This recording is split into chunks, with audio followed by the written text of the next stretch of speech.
60 বছর বয়সে কোটি টাকা দিয়ে কি হবে যদি 25 বছর বয়সে শখগুলো, স্বপ্নগুলো, ইচ্ছেগুলো পূরণই করা না যায়?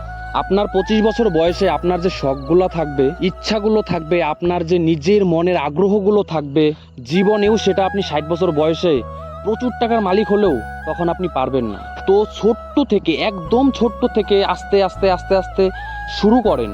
যতটুকু আর্ন করেন, কামাই করেন, যাই করেন, নিজের স্বপ্নগুলো আস্তে আস্তে পূরণ করেন। পরবর্তীতে যেগুলো টাকা ইনকাম করবেন সেগুলো জমাইন, আর বর্তমানে নিজেকে সকাল্লাত করেন। কিন্তু এটাও ঠিক সহজেই সবকিছু হয় না। যদি নিজের জীবনে বড় কিছু করতে চাও, অনেক দূর পর্যন্ত যেতে চাও, তাহলে একমাত্র তোমাকেই সমস্ত কষ্ট করতে হবে। তুমি আশা করো না তোমাকে কেউ সাহায্য করবে বা তোমাকে কেউ এসে একটু এক ধাপ এগিয়ে নিয়ে যাবে। একমাত্র মা বাবাই যাদের তুমি পাশে পাবা তোমার স্বপ্ন পূরণের লাস্ট স্টেপ পর্যন্ত। সো নিজে যদি বড় কিছু হতে চাও, অনেক দূর পর্যন্ত যেতে চাও, নিজে কষ্ট করো, মা বাবার কথা শোনো।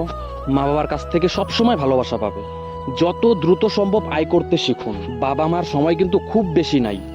ছেলে হয়ে যদি নিজের ইনকামে বাবা মাকে খাওয়াতেই না পারেন, নিজের ইনকামের টাকায় বাবা মার শখ শান্তি পূরণ করতে না পারেন, তাহলে বাবা মা সারা জীবন পরিশ্রম করেই বা কি করলো?